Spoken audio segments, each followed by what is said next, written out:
In the first chapter of Jonah, God calls him to go to Nineveh. Jonah flees from God, and he heads to a town called Tarshish. On his journey, God sends a storm that almost capsizes the ship. The crew members become so desperate and decide to cast lots in order to find out who is responsible for this storm. The lot falls on Jonah. And Jonah tells them that he was running away from God. And when the sailors hear this, they ask Jonah what to do. Jonah tells them to throw him overboard. At first they refuse and they try to row back to land. But when this obviously fails, they ask him again, what are we to do? And he tells them, throw me overboard. They then pray to God that he will forgive them for killing Jonah as they throw him into the raging sea. And something amazing happens at this point.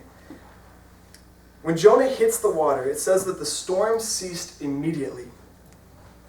After witnessing this, all the crew members of the boat make vows to follow God.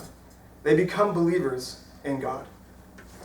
From this sermon, you will see how Jonah's decision to disobey God is informed by his discrimination towards the Assyrians, and how Jonah's eventual obedience saves everyone on board the ship.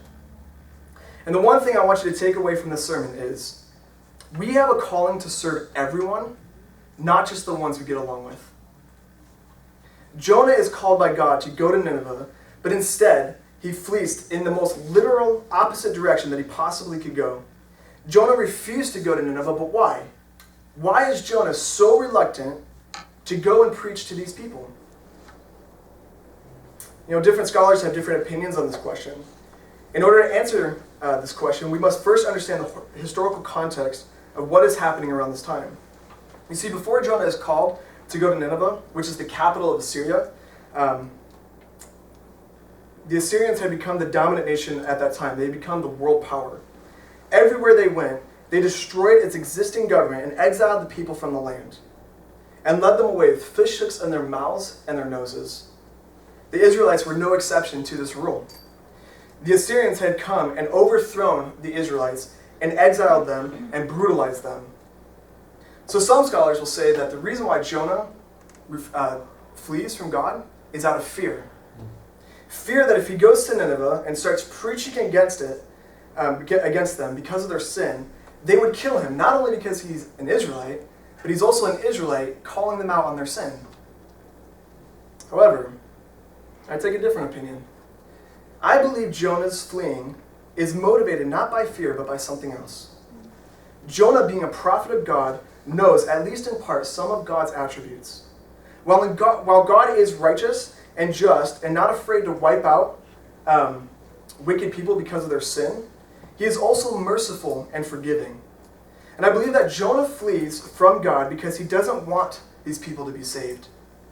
We see later in chapter 4, when the whole city of Nineveh does repent and God decides to give them mercy, we find Jonah sitting on a hill outside of the city, frustrated and angry with God. And this is what he says, and this is his reason why he fled. He says, "O Lord, is not this what I said when I was yet in my country?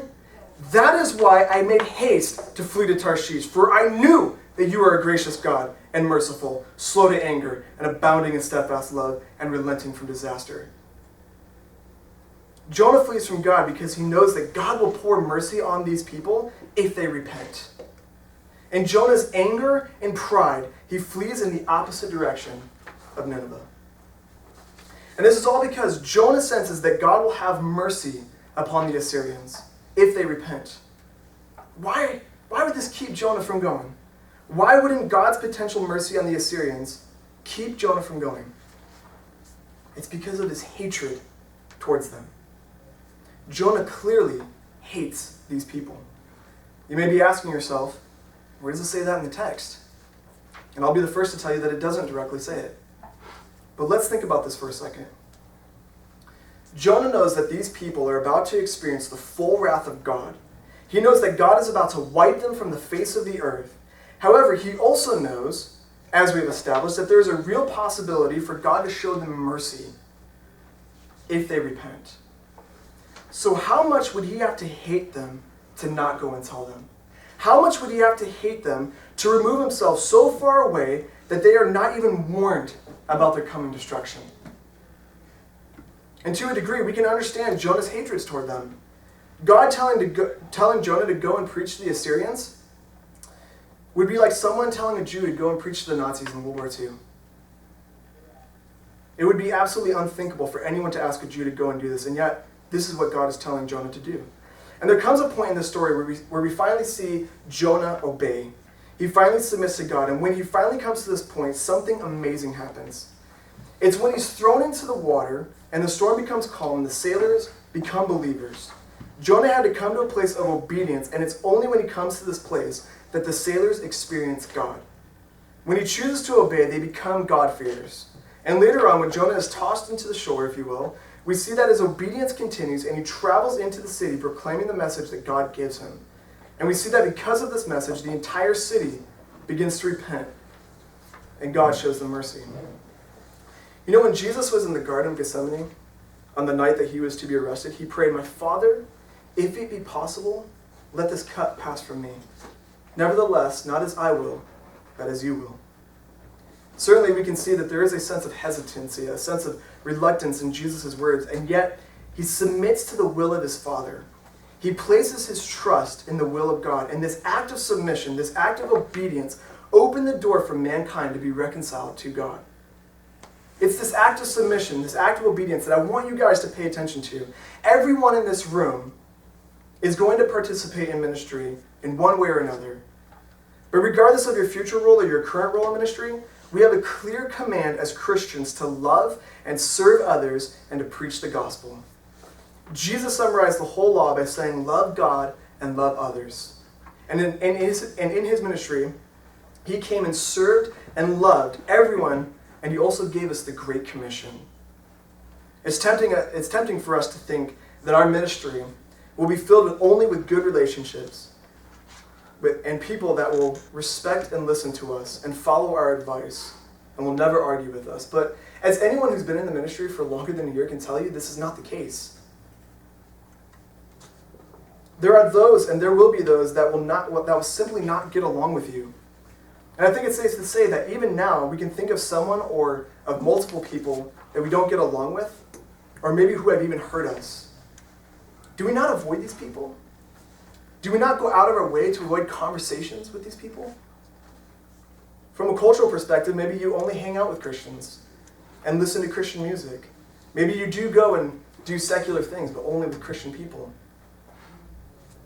Are you not in the same way avoiding the people who are different from you, who hold different views than you do?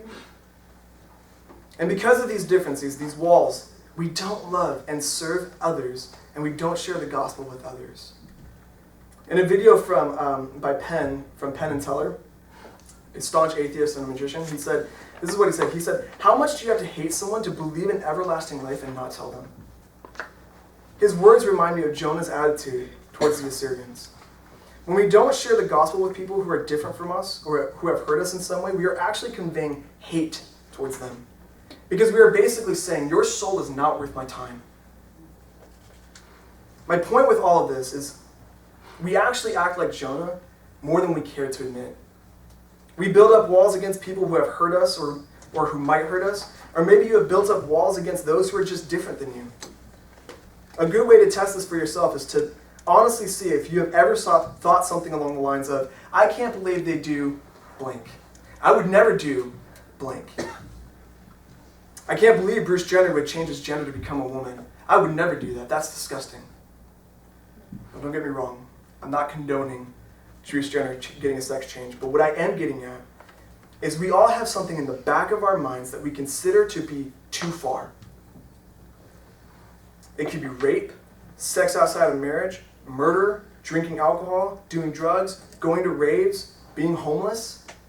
Whatever it is, when we see people do that thing or those multiple things, we think to ourselves, ugh, I would never do that. I would never do that. And what happens, what we're really doing is we are taking those people who do that thing and we are making them to be lower than ourselves because of how disgusting they are versus how good I am. This is Jonah's attitude towards the Assyrians and really towards anyone who is not an Israelite. And yet, you are called to serve everyone, not just the ones that you get along with. In an act of obedience, Jonah sacrifices himself for the sake of the sailors in the boat. Jesus, in the same way, became obedient, even obedient to death on a cross, to save mankind. We, being Christians, being little Christs, made to imitate Christ, are to be obedient in serving everyone, loving everyone, and sharing the gospel with everyone. Why? Because Jesus came and served us, though we were unworthy, though we were filled with sin, and though we did all of those unspeakable things. Christ, in obedience, came and served everyone, not just the ones he got along with.